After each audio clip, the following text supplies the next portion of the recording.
Now let's move on to Ofcom, David. And well, Ofcom has apparently sanctioned a radio station because of what they describe as a misleading coronavirus interview.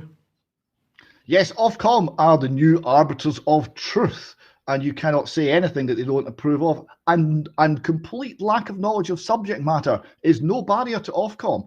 They know the truth, even if they don't know anything about the subject, which is very interesting how they do this. So yes, the report here says, Ofcom's own report says, Ofcom has taken action against a community radio station. So it's a small organisation, community run, after it broadcast a discussion that contained potentially harmful views on the coronavirus. So the views are harmful. So views are now toxic. If you disagree with the narrative, you're harmed, you're killing people, you're going to get actions going to be taken by Ofcom, the arbiters of all that is right and proper in society, it would seem. I do have a problem with this, though. It seems that Ofcom maybe are not as well read on this as they might be, because I've been starting to look at the 5G issues, and I was just trying to get a handle on whether or not we have something that warrants further study. Here's the Lancet. The Lancet's got an article here from December last year, December 2018, planetary electromagnetic pollution. It is time to assess the impact.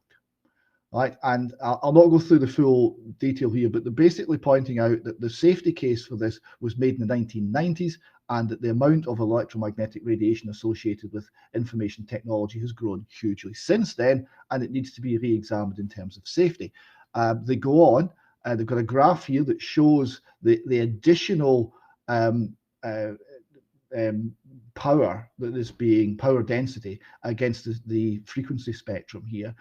Running from background up through 1950s, 1980s, and 2010s. So it shows how much of a difference there is. And they comment, it's been widely claimed that radio frequency electromagnetic radiation, being non-ionizing radiation, does not possess enough photon energy to cause DNA damage. This has now been proven wrong experimentally. So when I'm starting to read stuff like this, I think I would like to see an ongoing discussion about 5G safety. I'd like to see an ongoing discussion about mobile phone safety in general, and see where the testing actually is on this, and whether it's robust enough for the amount of exposure we're now putting our entire society to. And I'm not very keen on Ofcom silencing any discussion on this that they don't think is correct. Who made them arbiters of what needs to be discussed? Absolutely. Just before Brian comes on his stuff here, David, I just wanted to say again, because we've said it on this program before, I still would like to see some consistency from government, from commentators, from the media on why we need the precautionary principle for climate change. We need the precautionary principle we needed it for smoking, for the smoking ban. We need the precautionary principle for COVID-19. But with respect to 5G, we don't need the precautionary principle because it's just presumed to be safe on the basis of, as the Lancet's saying, on research that was done 20 years ago, when in fact the technology is so completely different. And I have to say, David, one of the things that I'm beginning to get a hint of, that there's an attempt in the mainstream media here to present anybody that's questioning, asking questions about either 5G or coronavirus. They're trying to link those two things together and discredit those questions. Yes, the same conspiracy theorist claims and tinfoil hat claims will be made on anyone who asks questions. And they will try and pick on someone who is not very well informed and is asking questions in a crass way to paint the very idea of questioning these things as being ridiculous. And that's not what the science is showing. And that's not what reason is showing. And we shouldn't allow ourselves to be fooled. Indeed, we shouldn't. We'll just stick with Ofcom for a moment, because for the last couple of months, UK Column has been taking Ofcom on, because we discovered that when Ofcom's content board members were sitting, content board members, and they were discussing BBC content, that 7 out of 10 of them were actually former BBC people and or drawing BBC pensions.